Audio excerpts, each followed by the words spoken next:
more than 90 years, St. Cloud State Hockey has had a home in the Granite City. Boasting two Hockey Hall of Famers in Frank Brimsek and the late Herb Brooks, many players and coaches have made their mark on St. Cloud State hockey lore. With former St. Cloud State greats like Mark Parrish and Brett Hedekin, to more recent standouts like Jack Ashawn and Jimmy Schultz, two Patty Kazmaier Award finalists, and 16 Division I All-Americans have paved the way for current St. Cloud State men's and women's teams to continue the Huskies hockey tradition. This week's guest is one of many who have made their mark on St. Cloud State hockey history as the Huskies Warming House podcast presents this week's Healthy Scratch interview segment.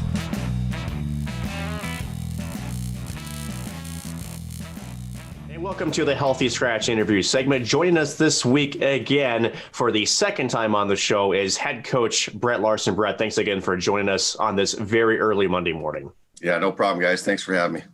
Brett, it was a nice split coming off of the battle here against Duluth. I guess, you know, it's a long time rivalry between these two clubs. It's a team you know well. You spent multiple seasons as an assistant coach, and man, it was a really good treat for the fans who got to watch. There were two close games and came in with a split and a little bit better of an effort on Saturday. Yeah, it was obviously really important for us to bounce back there on the second night. I keep wanting to call it Saturday night, but it was actually Sunday night that we had that game. Thought we definitely made some adjustments. We played better. We played harder.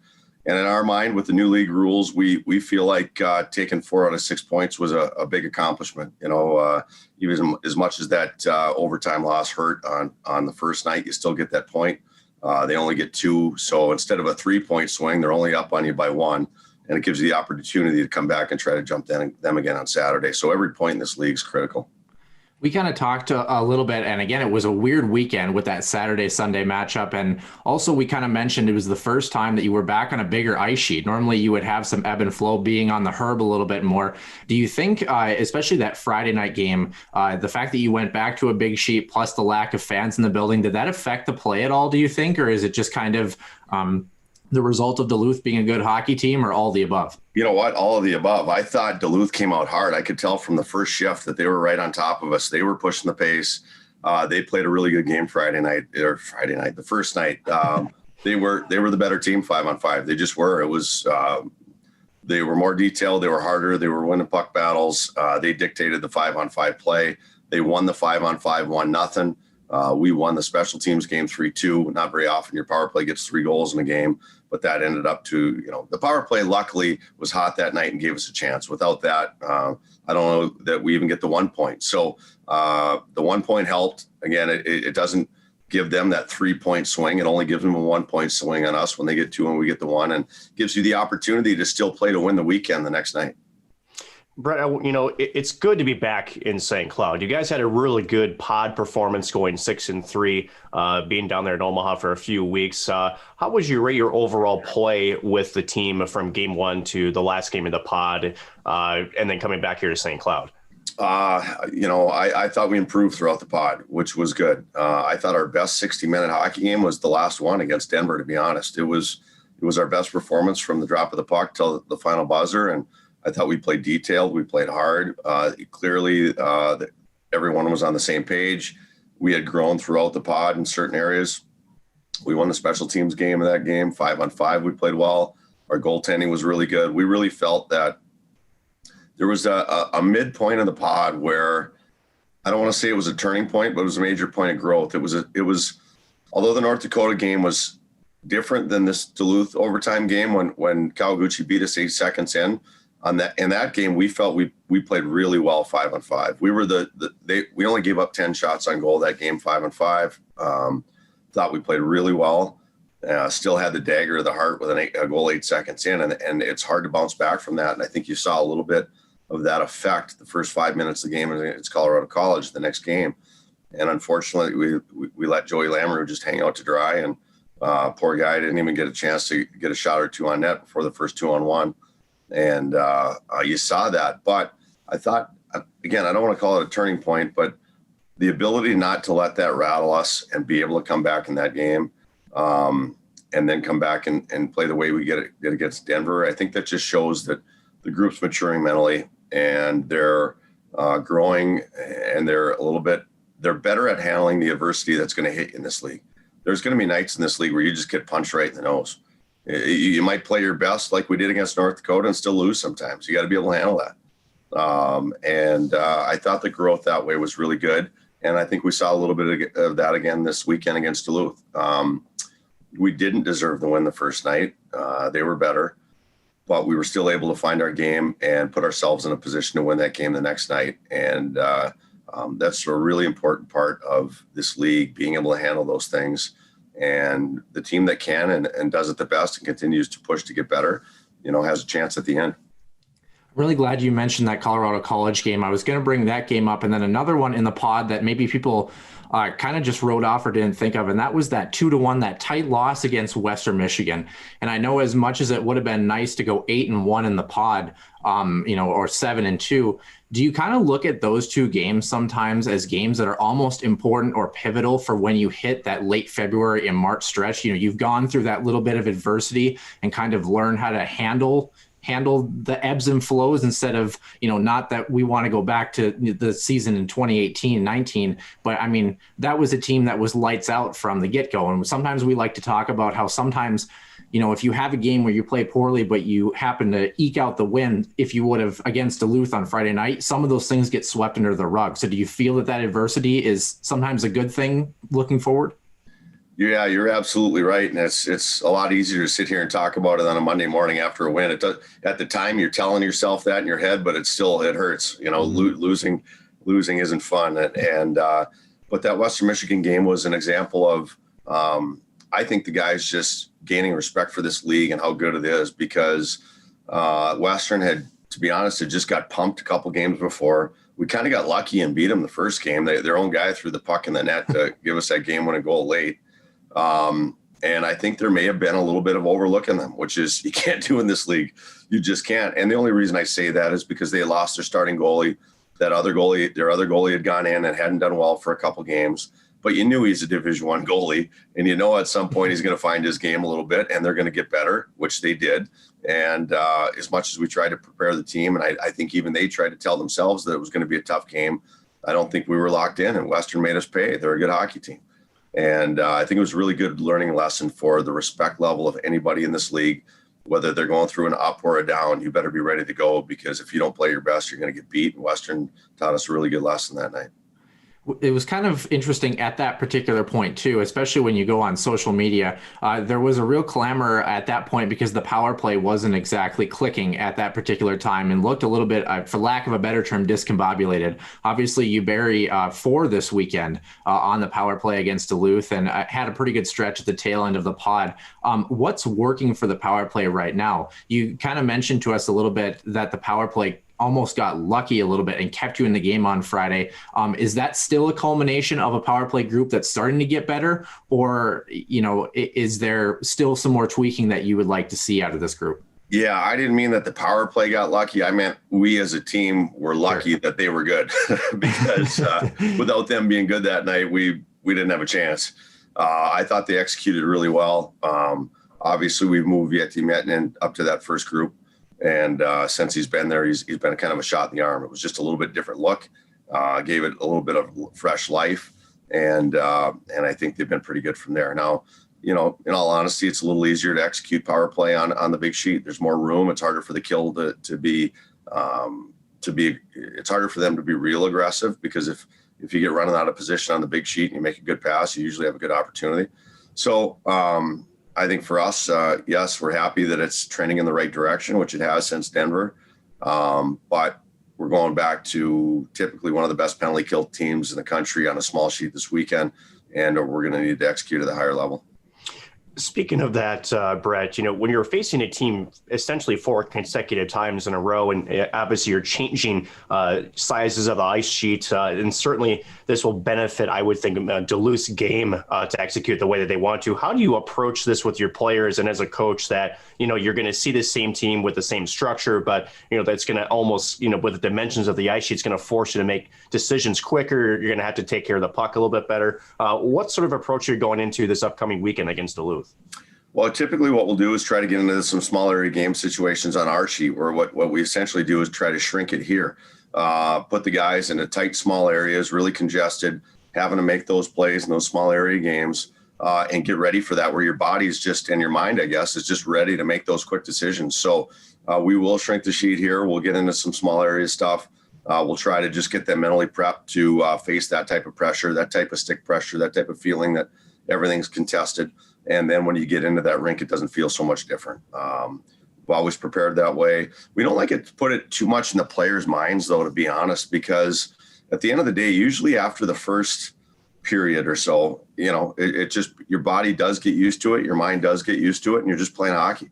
You got to manage that first 20 pretty well. They're going to come really hard in their rink. And usually what they try to do is put a ton of pressure on you, make you feel like you're on your heels. They're trying to pressure your D, trying to create turnovers. You want to get through that first 20, hopefully weather it and start your own push, and then go from there. So again, long answer to a short question, but I guess what we start trying to do starting tomorrow will be to get these guys into some small area game type situations to prepare them for playing up there. Someone that is going to be pivotal in that first 20 minutes and who I thought had a really strong game yesterday was David Rennick. David Rennick looked good yesterday. And as you mentioned with the Colorado game, Joey Lamoureux was kind of hung out to dry in that. And I thought otherwise, I thought Joey and Jackson both looked really good as well throughout the pod. There's kind of been a question mark with David Rennick this year, taking that next step. How have you liked David Rennick's play? Do you want to see more from David? I mean, what have you kind of assessed through 11 games so far? We do want to see more. We want to see more consistency from David. We've seen the moments where he's shown what we all think he can be and what he believes he can be. I think what we want to see is more consistency in that. And I know he wants to see it as well. So I really like the steps he took this weekend. I didn't think he was great the first night, but I thought he was good. But at this point, we're starting to expect better than good. And I think for this team who is still a little bit young and we're still growing, we need those nights where he can get in there and steal a game every once in a while to get to where we want to go. So we believe the competition's a good thing. And I think seeing Joey and Jackson play so well is what we want to use to push David to keep getting better, knowing that if he's not at the top of his game, one of those guys can go in. So long story short, I thought he handled it really well this weekend. We wanted to give him an opportunity with the back-to-back, and I thought his game got better from one night to the next. But as we're telling him and dealing with the team, he knows that he needs to be at his top because those other two guys are right behind him. Speaking of good versus great, your freshman phenom, Vieti Miettinen, has been quite the storyline with some other freshmen inside the NCHC league. I actually really liked, Brett, your lineup changes last night on Sunday to try to balance out a little bit more of that offensive push, because it seems like, if you can spark some other players, especially with Henches and others, it's going to bode well for your team because, unfortunately, before yesterday, I mean, you're trying to get Henches on the score sheet, you're trying to get some others going, Nolan Walker, those. And, as more VT Miettinen continues to be on this pace that he's at, I mean, I would imagine other teams are going to try to essentially scheme to put their best defensive forwards against him. So you're going to have other people step up. Was that sort of the thought process with sort of switching up the lines from yesterday? It was try to get a spark that way. And if you remember back to last year, Zach Wakabi played with Yami Kranola and Chase Brand most of the year, and they had a really good line. They were young, of course, and they had, we called them, they were usually really good one night a weekend, and then they were kind of worn down the next night just because of their youth and their size and whatnot. They're a year older, they're a year stronger now, and physically able to handle it. And those guys had chemistry. So what we thought is get Zach and Yami back together and have VT on the other side and see if we can rekindle that a little bit and get Brazzi up with Sam and Fitzy, kind of an older line that you can trust, that if they're on, they can score, they can play against other teams' top line. That allowed us to play Henches against Noah Cates, and that line is probably, Cates' line is one of the best in college hockey right now, hands down. And I thought they were able to hold serve against those guys and played them head on and played them well, which was really good. Now you got a line like Hammer's line that we moved to a position where we played them against Jackson Cates' line and played them against twos, and now you're trying to see if your depth with a Cranola line against hopefully one of the other team's lower lines could be a plus for you. We're not always going to get those matchups. Obviously, we won't on the road this weekend up in Duluth, but at home when we can control that, there should be some positives with our depth up front where we can get some matchups that we want. So I'm going to preface this right now and tell you that this is going to be a long question, even for my standards. But Love a sip of coffee then while you're. Yeah. Normally at this time, like Nick mentioned, we are talking about the additions of freshmen, but this year we also have the addition of two players who are far from freshmen, in Jared Cockrell and Seamus Donahue.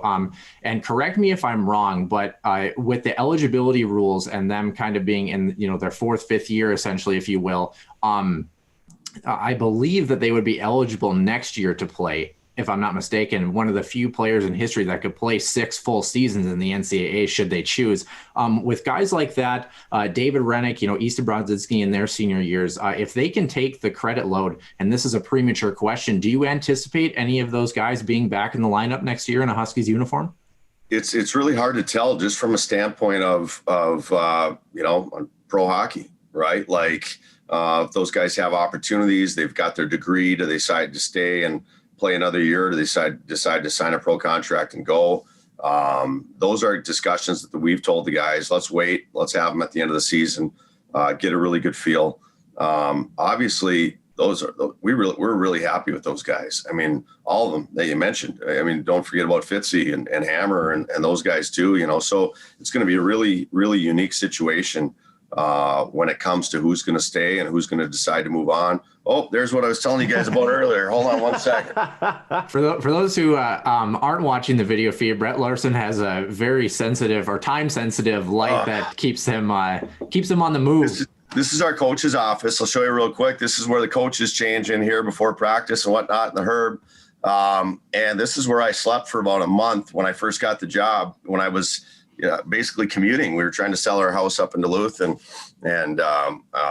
so I put a little air mattress on the floor in here. Mike Gibbons had told me he did the same thing for a while when he was an assistant coach here, and he was still living down in the Egan.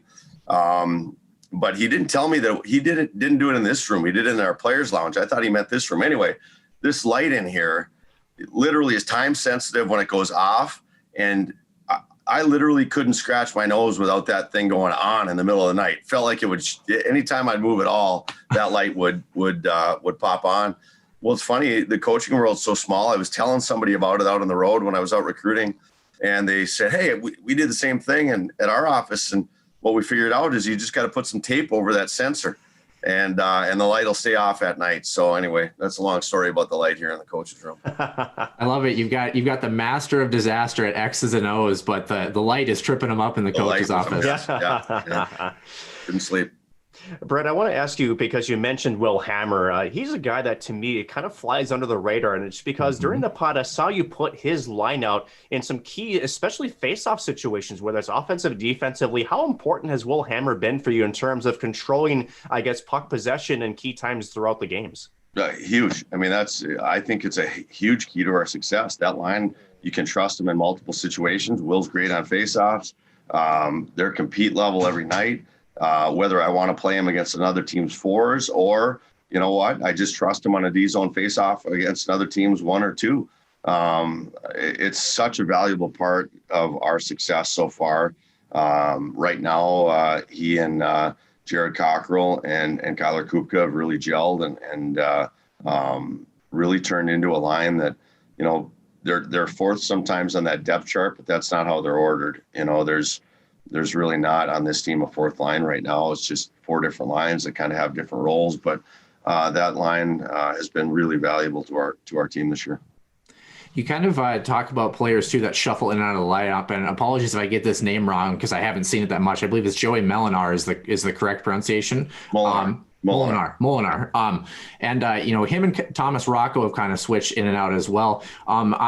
How do you go about those coaching decisions? Because guys like Easton Bronzinski, Nick Perbix, they're going to play, right? Guys that are in kind of that bubble area, how do you evaluate that? Especially, obviously, you have the practices, but then in game time, if only one of them is playing, obviously, their sample size or their pressure window, if you will, is that sample size in some ways. How do you evaluate who enters your starting 12 and your back 7, if you will, each night? I mean, what goes into that process to decide, Sometimes does it happen to go more with a matchup against a team like Duluth, or is it just simply how they're playing all by itself?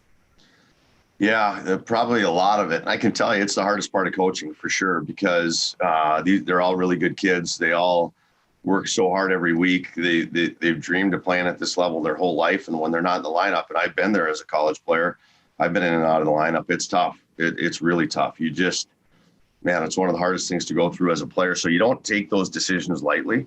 As a coaching staff, we want to make sure we're doing everything we possibly can to make the right decisions. And hey, we're not even always right, but all of the above of what you said last night, Joey Molinar is a kid and he'll be the first to tell you, physically, he's had some issues where he's had shoulder surgery. He's been out. He's had all these injuries throughout his junior career and just never had a chance to get much stronger. He's working on that now. He's had his first full summer. He's coming, but he's an offensive talent. He's got great skill. He's got great vision, really good hockey sense, good stick. And we were, like I mentioned to the media yesterday, a little concerned about our 5-on-5 scoring, and we're trying to look for just some ways to pop that. So we thought Joey would be a good addition. We didn't take Chase Brand out of the lineup because we were upset with Chase or sending any messages to Chase. He'd been playing well too, but we just thought it was the right place to spot in Joey. We thought left shot with Walker and Micah Miller, who we kind of need to get them going just a little bit more after their first night because they had been playing well. We thought that would be a good spot for him where it seemed to fit better for Joey than it did for Rocks. Rocco tends to be a little bit more of a good fit for playing with Hammer, where he's got that speed, that detail. He can kill some penalties. He can, create pressure on the forecheck and those type of things. So kind of what you said is it's a lot of what you're looking for in that particular game, a lot of what you're looking for to try to improve in your lineup. And some guys have different strengths than others. So oftentimes that kind of goes into what the decision-making process looks like as far as making those changes. Sometimes you're sitting a guy because you're sending him a message. You're not happy with how he's playing. In Chase's case, it wasn't about that at all. Chase has been playing good hockey, and it was just the right spot we felt to fit Joey in there to get him a game. On the other side, someone who will probably most definitely be in the lineup unless something catastrophic happens is Nick Perbix, and he's kind of made that jump offensively this year. And for fans, we see the on-ice product, obviously. We get to rave about how Nick Perbix is producing, how well he's playing. What do you see behind the scenes, and especially this summer, transitioning to make that jump? What has he done in your eyes behind the scenes through the past 9 or 10 months and change to get to this point in his career as a Tampa Bay Lightning draft pick? Well, for the first time, he spent most of the summer here training, and we had a group that helped us train this summer. We brought in a grad assistant strength coach from the University of Minnesota who's done a great job. John Swanson, an alum, is helping us as well did some summer things when we weren't able to train here and whatnot. So I think that really helped Nick. He came in better shape. The expectations were higher for him too. He knew it. The thing I see on a daily basis though, and probably what the fans, I'm not sure if they noticed this, but where he's gotten a lot better is defensively. A lot better, and he's committed to it. That means we're spending less time at our end when he's out there, which fortunately puts us in the other end where he's done a really good job as well. So I think his commitment to, getting stronger in the offseason, being a better defender, those two things have allowed him to kill plays quicker on our end, and now we're going the other way where he's joining the rush and been a big part of it offensively. Don't you think part of that, too, just to follow up on that, is also the game of Seamus Downey? He was more of a stay-back defenseman where with Perbix in his a game with Jack O'Shawn was more of that, fine-tuned offensive defenseman. He had more of that skill. So I think with the game of Seamus Downey, more allows Nick Perbix to kind of take those offensive chances. And again, like you said, defensively, yes, but also just Nick Perbix, to me, is using his feet. You can tell that he's putting sometimes the puck on his back to either skate things out and just make sure things are happening in a positive manner. Is that correct? 100%. He's kind of flipped roles. Like last year, if you think about it, now he's moved into Jack's role and Seamus has moved into his role, and they've complemented each other really well that way, really well. And, Nick wanted to come in this year and prove that he could be our go-to guy. And I think that he's done that. He's shown at times that he can take over games as well. And he's becoming a difference maker back there. So we're really excited about his progress. We had actually Jack O'Shawn and Jimmy Schultz on a couple episodes ago, both those guys looking to kind of crack the lineups for Boston and Vegas, respectively. From your experience, and granted, I'm kind of asking you to think about two NHL lineups that are in flux very, very quickly. Do you see both of those guys getting essentially a full-time gig at the National Hockey League level this year. Do you feel that they have the ability to get to that level? They have the ability, no doubt. What I don't know is what their depth charts look like. And again, just like I was talking about, when you bring in Rocco or when you bring in Molinar, a lot of it is out of those two guys' control. It depends what the team needs, right? So does Boston need a guy like Jack, and does Vegas need a guy like Jimmy? And hopefully a big part of the NHL, because those guys are NHL caliber players. I'll tell you that right now. Jack Ashon and Jimmy Schultz, no doubt, are NHL caliber defensemen.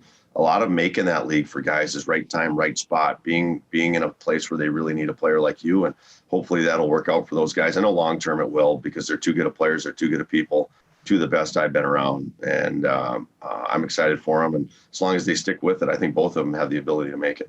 Obviously, to get to that point too, you need to go through that development process. Part of that is the World Junior Tournament, which is going on right now. You had an opportunity to be a part of that as well. You've got your USA jacket on for those who aren't watching the video feed. What have you liked from the United States team this year as a coach at the Division I level, and looking at those guys who had a lot of roster turnover and guys that you're fairly familiar with? Yeah, you know what? We had half that team on the team last year, and we were real young last year. Most of our I want to say go-to high-end guys last year were first-year players. And if you look at the history of that league, that it's usually an older team that wins. Canada kind of went through the same thing 2 years ago and then to last year, and they grow and mature. They get through the tournament once, and the second time back, they have a high-end skill level, no doubt about it. Their decor is extremely mobile. Spencer Knight's playing great in the net. Their ability to finish plays up front with Zegras and some of those guys is elite. I like their chances, and I'm excited for them. They got a really good team. From World Juniors back to, I'm going to kind of lasso it back here to St. Cloud State. You mentioned, sort of going through it once. I mean, you had that big freshman group from last year that now had a year to mature, a year to grow. And then you've added, obviously, Donahue and Cockrell. You got some more experience in your lineup, and you have, again, some young freshmen. And, when you look at championship teams, and I say that carefully, right? You have this mix of young talent, that's, anxious and, just is there to kind of flash the world. You also have like this, I guess, matured older presence as well, the veteran presence. It seems like this group for St. Cloud just has a nice mix of both the young aspiring talent and that nice experience for the veteran presence. Coach, from what you've seen so far, and yes, it's an early sample size, are you excited about what this team can look like here in the next couple of weeks? Yeah, I am. I can tell you that as excited as we are, we know how big the challenges are too, right? So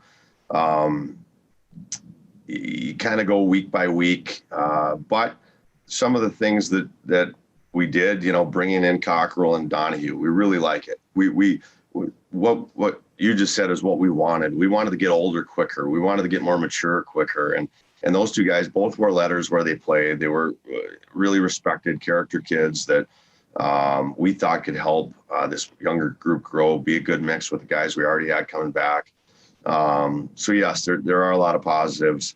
I think that the challenges are knowing that, this league is going to throw big challenges every weekend at you. Right now, we learned how to play against a team like Duluth in our rink, which is really tough. And now you got to go in and it's going to get even tougher going up there. So every week, and then you go to Western Michigan, where it's one of the hardest rinks to play in college hockey. You know what I mean? You have new challenges at you every weekend. And I think that if you keep the big picture in mind with this group, that there may be some bumps in the road.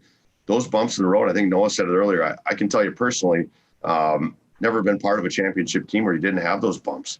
Sometimes you need them. And it's not fun when you go through them, but it's what really pushes you to the next level to get better. And, you look at Duluth, some of the championships they've won, they've been third or fourth place in this league going into the playoffs. It's the team that continuously can get through those bumps and get better to where they're playing their best hockey at the end of the year. That's what excites me, I think, the most, is that so far when we've had a bump, the team has responded pretty well.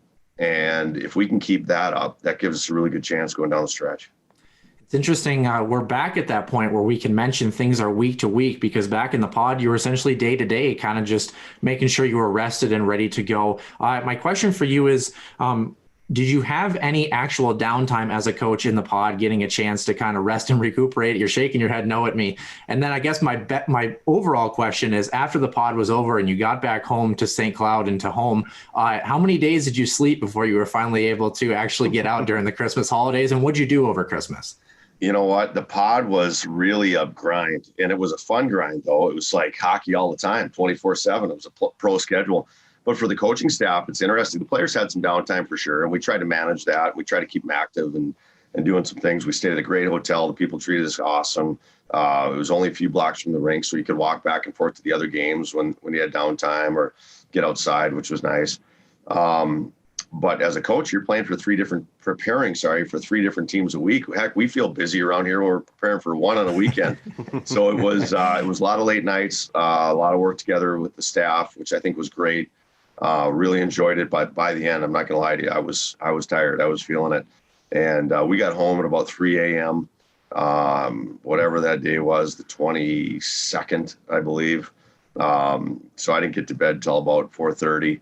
And got some sleep that day, spent some time with the family.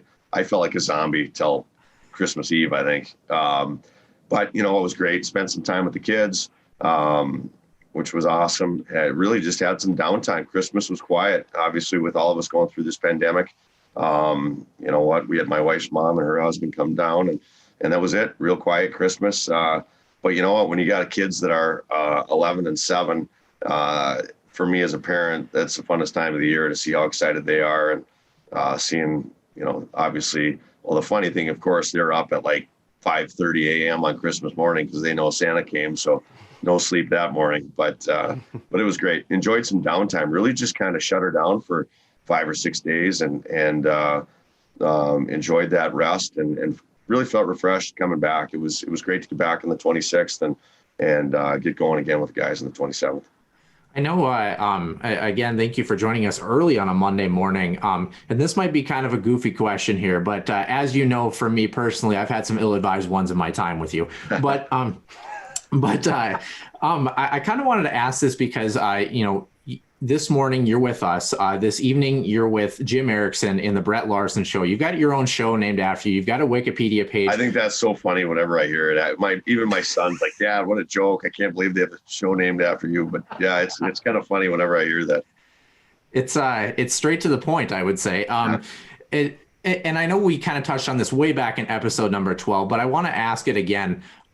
As much as we love listening to you talk about hockey, you and I kind of talked about this off the air when I was working for the Chronicle last year. And you think about Brett Larson's week, the power play for this last weekend. Think about how many times you get asked about how the power play was this weekend by the time you hit your road trip up in Duluth.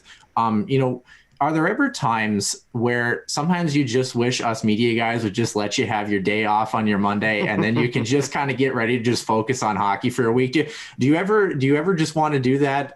Be honest with us, or do you kind of like the fact that you get to share your experience and the talent of this team with the world, essentially? Well, number one, I thank you guys for doing it in the morning. This is an early morning for me. Our staff's usually to the office by 6:30, 7 o'clock in the morning, and I would have been here anyway. So what I do value, though, is my evenings, because that's really, you think about it, it's my only time with my kids and whatever. So sometimes in the evenings, it's nice to just be able to go home. Mm-hmm. Are you guys too young for Slapshot, or have you ever seen Slapshot, the movie? I've seen it. I'm not too young for it, even though I've seen it. Nick is that's like his prime, I would say. Yeah. So when you say people ask me about the power play, I always love the line where Reg Dunlop walks into that bar and they say, "Hey, Reg, how's the power play going?" He say, "Yeah, we're working on it. We're working on it." So you know what? I don't really ever get sick of it at all. I actually enjoy it.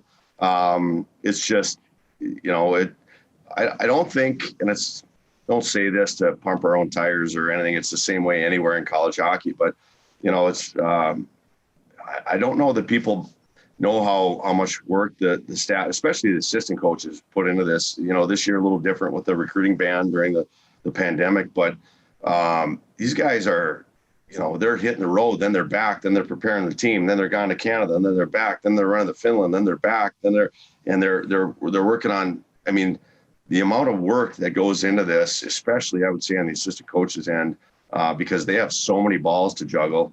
At least for me, I can just focus on the team mostly and a little bit of recruiting. But you know what? There's a ton of work to go into it. So occasionally, yes, you need some downtime and you want some downtime. But you know what? I'm excited to talk about this team. Brett, just a couple more questions here for you this morning. But again, thank you for joining us. You know, speaking of off-camera stuff, you know, when you came back from the pod, and I can't imagine, as you mentioned, lights out, but, you know, was the message to the team almost the same too, to kind of, you know, use that, you know, a little bit of time to unplug, to sort of refresh? Because as much hockey as it is, we could talk about it every day, right? I would love to be at the rink every day myself. But sometimes you need that time away to kind of reset both physically and mentally. And I think, you know, that's a good thing for most, especially players, you know, of that age group, to just sort of have that mental break and then to come back almost with like a new clean slate. Would you agree with that? Yeah, 100%. The issue sometimes, though, is how you're playing going into the break, right? Like the way we played against Denver, I wanted to keep going. I didn't want to, you know what I mean? You don't want to lose that momentum kind of.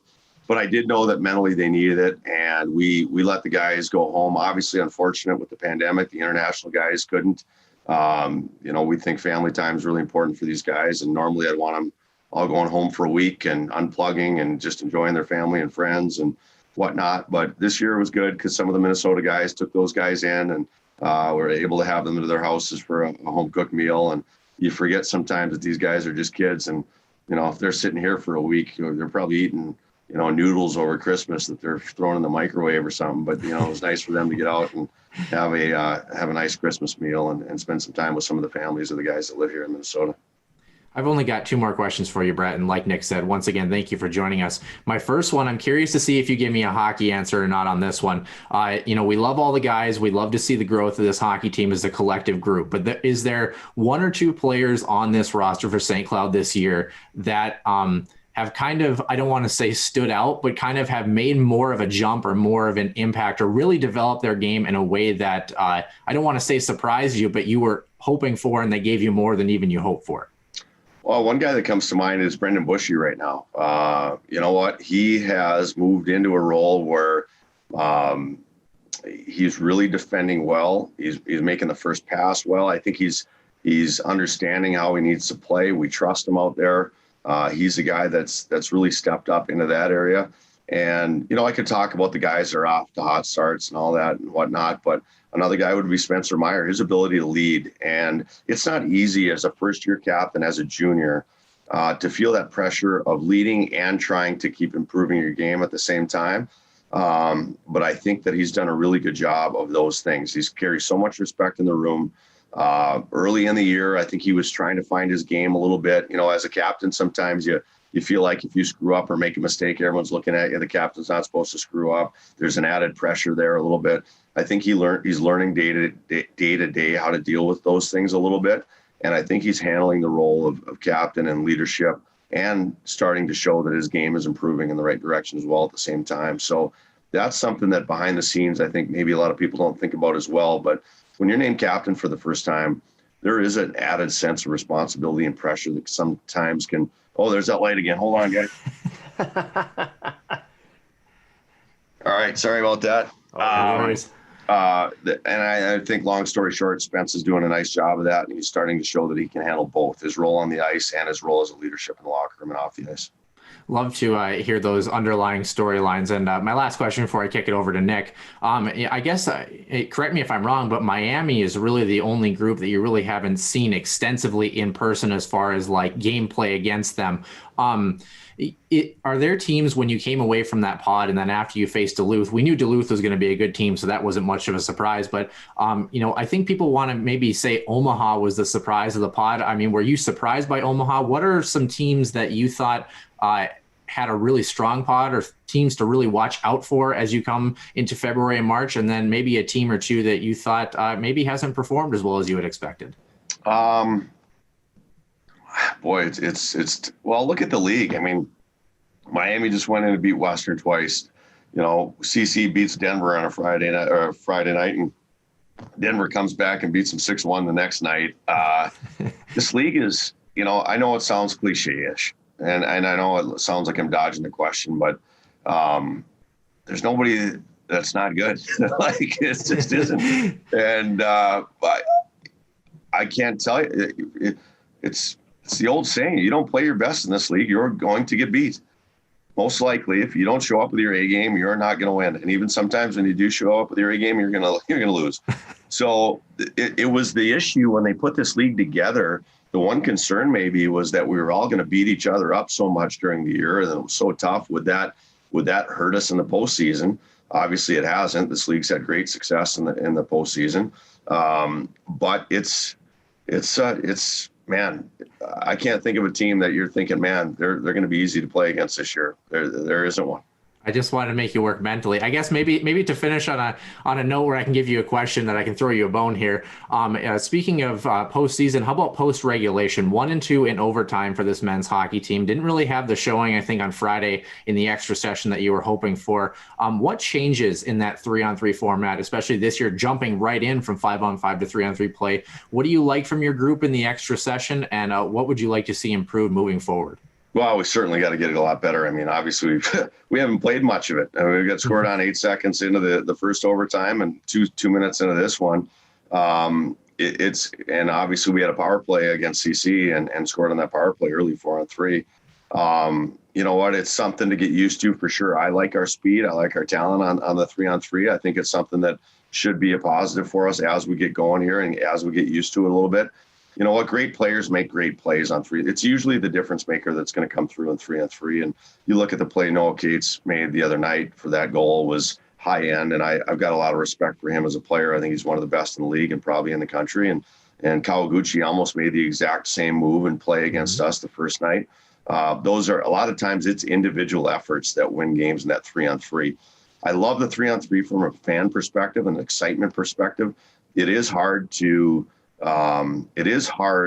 and I think some of us feel unfair to get a full win or a full loss based on 3-on-3 overtime. It's a little bit controversial that way, and we'll see if there's some change there. There definitely should be a point won or gained or lost in that, but it's something that it's tough to stomach a full loss in your record in a 3-on-3 overtime when that's not per se real hockey. But you know what? When you win it, it feels pretty good. So it's tough. But anyway, long story short is I think as we keep getting used to the new format and our guys getting a feel for it, I think that we could be pretty good at it. We've definitely got the speed and we've got the talent to take advantage of some of those situations. Brett, last question. And again, thanks again for joining us. We talked about this with Dave Shayak a little bit, and that is having the mentality to be ready for battle, And, we talk about Saturday's game. I keep missing up the weekend. Me too. It's my brain is completely backwards. But at the end of it, Saturday, maybe not the most engaged in some of the physical battles. Sunday, much better effort there. I think the key to success for this team moving forward, and I want to get your opinion on this, is you have the speed, you have the skill, and you have the good depth, right? I think all of those pieces are there, but you're going to have teams that give you different looks. They're going to force you to, to really sort of engage in those physical battles. Do you believe that really the next level for this team is the consistency on engaging and being ready to kind of, use your body and to be able to battle physically, whether it's on the forecheck and the defensive zones, and really when the speed is sort of taken away from it, you're going to have to really, kind of use your body to eke out a win. No doubt. And especially when you look at the schedule that we've got left, you're playing Miami, who is a much improved team this year, and they're heavy, they're physical, they're strong. Western, always a heavy, physical, strong team. Duluth, a heavy, physical, strong team. Like, it's the key for us for sure. Some people, it's funny, you think about this league, and some people, when they look at this league, they think, you're not playing North Dakota or Denver or these teams down the stretch. Well, we're playing teams that are really tough to play against, some of the hardest teams to play against down the stretch in this league. So without that physical battle level, the ability to win stick battles, you're chasing the game the whole night. If you can win those battles, now you're dictating the game because you've got the puck, and that's where we need to play. So 100%, I couldn't agree with you more. You look at the schedule down the stretch, if we're not able to win physical battles, win races to the puck, I'm not talking about running around, hitting people, playing physical, that type of thing. Yes, you want to finish your checks when they're there. I'm talking about that 50-50 stick battle for a puck against heavy, strong teams. We need to come up with those, and we need to control the puck that way. So it is a key for our success, especially with the schedule we've got down the stretch. Brett Larson, head coach of the St. Cloud State men's hockey team. Thank you for joining us. Again, congratulations on last night's win against to pick up that split, and looking forward to seeing what you got coming up for against the same Bulldogs this upcoming weekend. Again, thanks for joining us. Thanks, guys. Thanks for having me. If you're looking for more Huskies Warming House podcast content, there's a place for that. Visit us at huskieswarminghousepodcast.com and follow our Twitter page @warminghouseden for the latest news, notes, updates, prizes, and more. Don't forget you can find us on Podbean, Apple Podcast, TuneIn, Spotify, and more. We also are on Google Podcast and would love to hear your feedback on the show. Drop us a line at huskieswarminghousepodcast@outlook.com or leave us feedback in the feedback section of the Huskies Warming House podcast website. And finally, if you know any Huskies hockey alumni who would love to be on the show, let us know and we just might make it happen. And once again, thanks to Brett Larson for joining us this morning. Again, great comeback win against UMD here on Sunday night.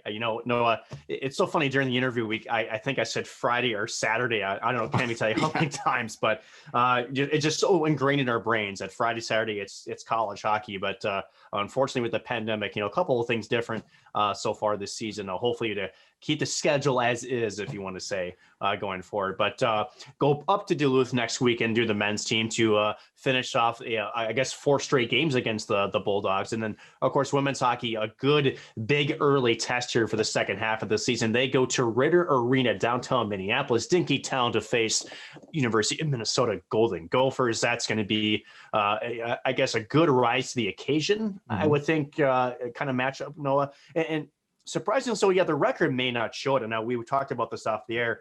This team actually does perform pretty well against Ritter Arena. And I said it before, it's almost like you're trying to rise to the challenge. Minnesota's been a perennial good program for the women's, and you just kind of want to put your best foot forward, or maybe it's the best skate forward on the ice, if you want to call it, Noah. And should be 2 good, exciting matchup, both men's and women's, this upcoming weekend.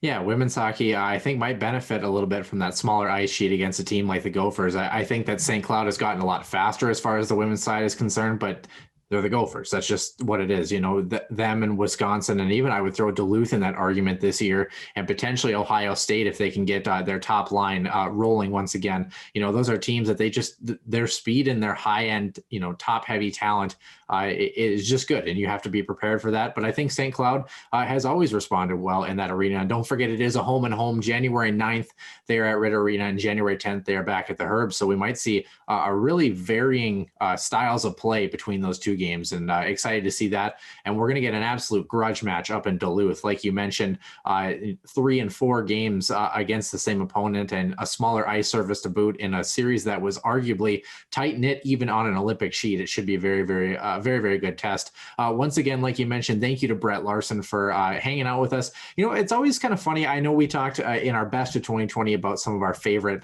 guests, and of course, Brett didn't really fall into that conversation just because we haven't had him on since episode number 12, but we get to interact with him otherwise off the air. And Brett is just a guy, just a consummate professional, and a guy that is so much fun to talk to. He's very articulate, and just a great hockey mind, and it's fun to pick his brain to know what's going on in the world of St. Cloud State hockey. Speaking of what is going on in the world of St. Cloud State hockey, Nick, this will do it for episode number 43, part number 2. We do have episode number 44 coming out, hopefully another guest to bring you at this time next week on Tuesday. And on Sunday will be our Center Ice View news and notes. We'll probably hit a lot more heavily on some St. Cloud State hockey action. As you mentioned, the schedule should be back to normal. So we're excited to bring you that content, and we're excited to have some future guests to for our fans to enjoy, I guess, because that's why we're here, because that's why we do a podcast. So, Nick, anything else to add before we kick it off to the dusty trail, if you will? I just think, hockey's back again against second half. I think the only thing that, maybe worries me a little bit is, now that especially the men's are in the travel season, we're recording this again on Sunday, not Sunday. There I go again with the days. No, it's just unbelievable. This is Monday morning, and already the Omaha and North Dakota series for this upcoming weekend's already been postponed. So you just kind of hope that between the Huskies and again, Duluth in this case, that there's the health protocols and everything, you're following them, and we can continue to play hockey. The pod was a really great opportunity to set ground. And, we talked about setting yourself out in a position to really carry yourself or put yourself in a good spot for the second half of the season.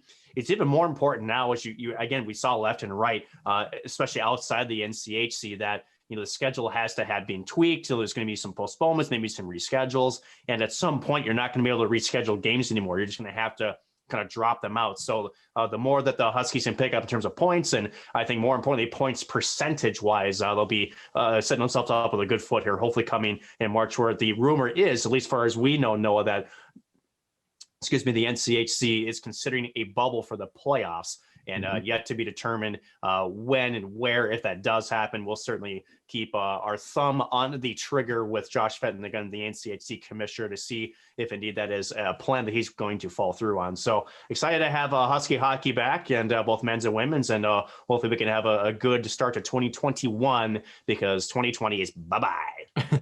We do have some buffer games in there for the NCHC, but I think, as Josh Fenton would say, those aren't a suggestion to try to test those boundaries, if you will. Hopefully all the players do what they can and control the controllables that they have. And right now, St. Cloud State hopefully controlling the play next weekend in Duluth, as are the women's team against the Gophers. But once again, this segment was supposed to be about 3 minutes, and look at us rambling on like we always do. So we're going to get out of here. Episode number 43 for Nick Max, and I'm Noah Grant from the Huskies Warming House podcast, and we hope to see you in the den next week.